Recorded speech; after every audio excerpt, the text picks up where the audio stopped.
Halo, Assalamualaikum. Selamat pagi anak-anak. Jumpa lagi belajar menggunakan video YouTube. Pembelajaran hari ini yaitu tema 1, subtema 1, pembelajaran 4. Adapun tujuan pembelajarannya adalah kamu dapat mengidentifikasi kondisi geografis pulau-pulau di Indonesia. Kamu dapat mengidentifikasi perilaku-perilaku yang sesuai dengan nilai-nilai luhur yang terkandung dalam sila-sila Pancasila. Kamu dapat menemukan ide pokok bacaan.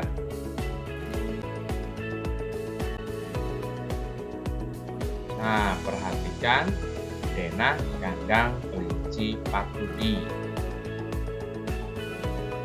Tata letak bangunan, sanitasi, jalan, dan pembuangan limbah kandang kelinci Pak Rudi sangat rapi. Dengan demikian, setiap pengunjung yang datang akan merasa nyaman.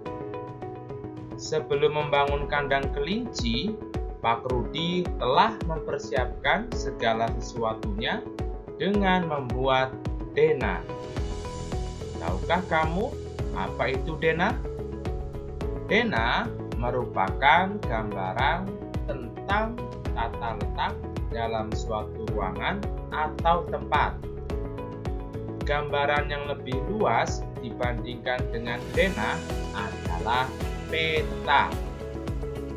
Peta merupakan gambaran dengan menggunakan skala tertentu mengenai suatu daerah. Nah, pengertian ini bisa kalian catat.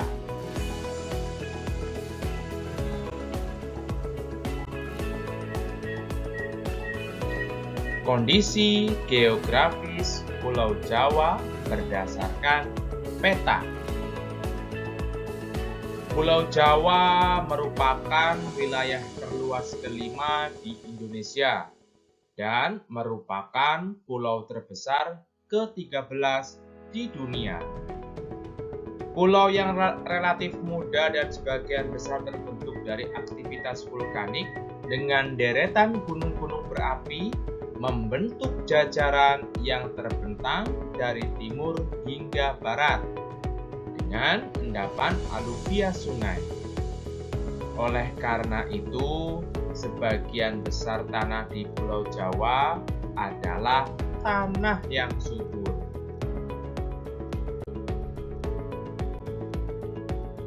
Kondisi geografis Pulau Sumatera berdasarkan peta.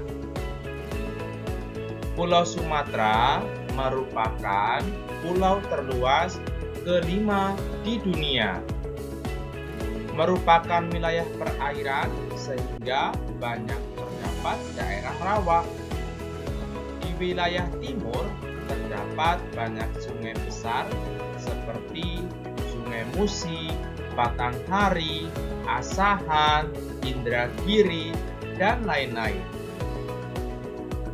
Adapun di wilayah barat sampai selatan membentang Bukit Barisan. Di Sumatera banyak terdapat gunung berapi aktif seperti Marapi, Talang, Sinabung, dan lain-lain.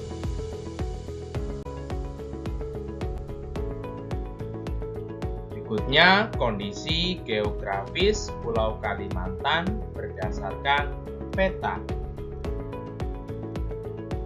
Kondisi geografis Pulau Kalimantan, wilayah Kalimantan didominasi oleh hutan hujan tropis yang kaya akan pohon berkayu besar.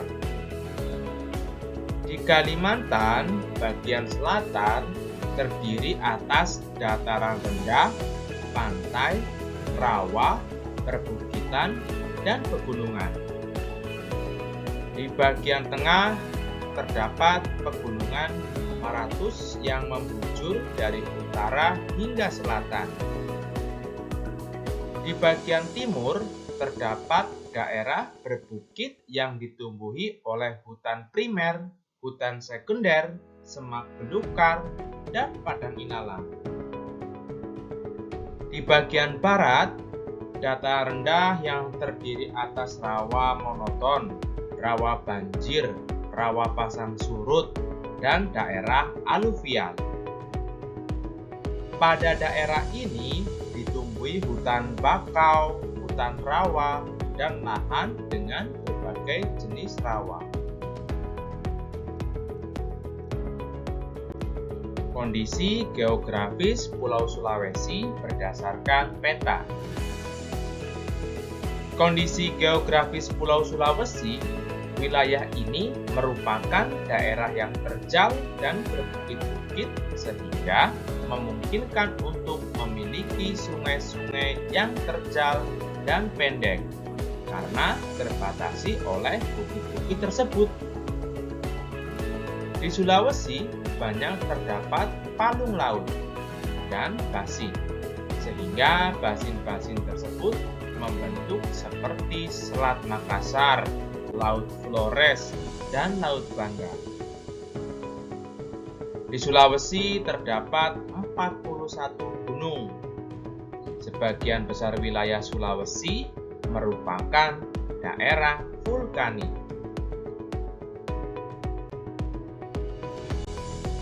Kondisi geografis Pulau Papua berdasarkan peta. Kondisi geografis Pulau Papua. Pulau Papua adalah pulau yang terletak di utara Australia dan merupakan bagian dari wilayah Indonesia Timur. Pulau Papua juga merupakan pulau terbesar di Indonesia dan termasuk pulau terbesar kedua di dunia setelah Pulau Greenland. Sebagian besar daratan Papua masih berupa hutan belantara. Lebih dari 71% wilayah Papua merupakan hamparan hutan hujan tropis yang sulit ditembus karena terdiri dari lembah-lembah yang curam dan pegunungan tinggi. Bahkan puncak tertinggi di Indonesia berada di Papua, yakni Puncak Jayawijaya yang sebagian puncaknya ditutupi salju.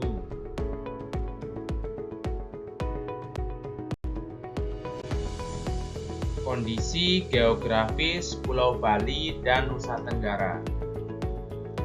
Kondisi geografis Pulau Nusa Tenggara.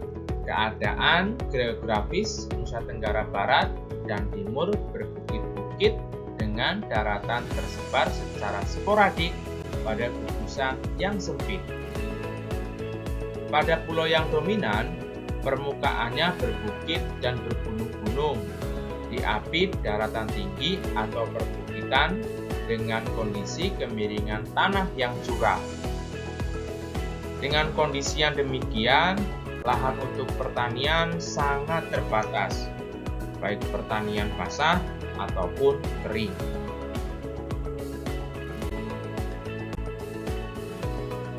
Nah, anak-anak, kalian sudah mengetahui kondisi geografis pulau-pulau di Indonesia.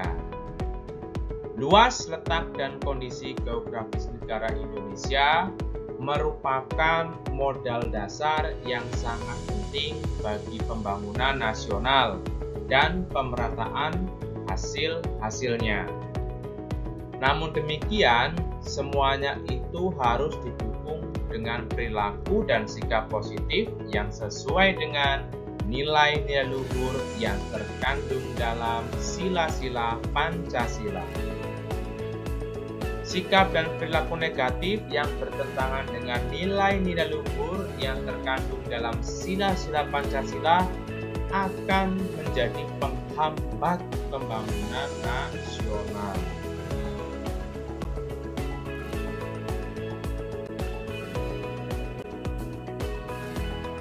Gotong royong modal dasar pembangunan. Nah, ini Pak Guru punya sebuah cerita Perhatikan, dengarkan baik-baik. Gotong royong merupakan modal dasar bagi terciptanya suasana kemasyarakatan yang harmonis. Mengapa demikian? Karena dengan bergotong royong, masyarakat akan sering melakukan silaturahim dan kerjasama, sehingga terjalinlah solidaritas.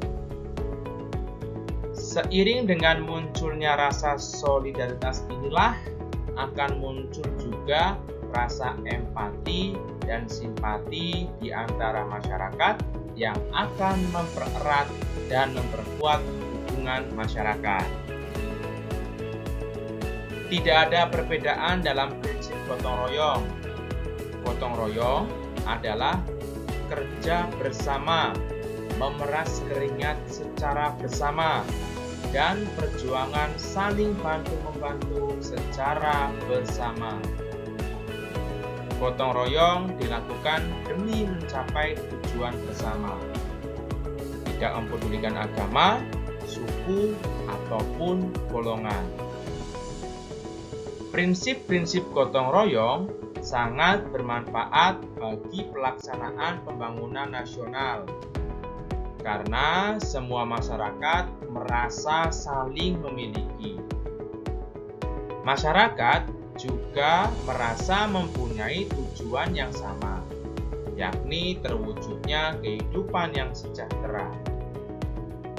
Dengan bergotong royong, segala program pembangunan yang dicanangkan oleh pemerintah akan dapat dilaksanakan dengan baik tanpa adanya gangguan yang disebabkan oleh ketidakharmonisan masyarakat. Nah, anak-anak yang mendengarkan beberapa guru tadi, sekarang adalah tugas kalian. Tugas kalian adalah menyebutkan ide pokok masing-masing paragraf pada teks gotong royong modal dasar pembangunan. Di sini Pak Guru akan memberikan satu contoh, yaitu di paragraf pertama.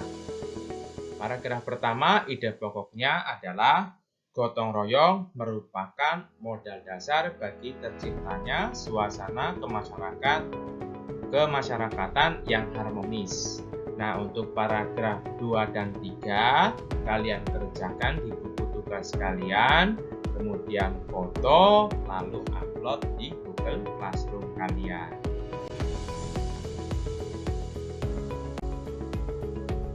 Sekian dari Pak Guru dan terima kasih. Selamat mengerjakan tugas. Jangan lupa selalu jaga kesehatan serta share, subscribe video ini agar channel Pak Guru menjadi lebih berkembang.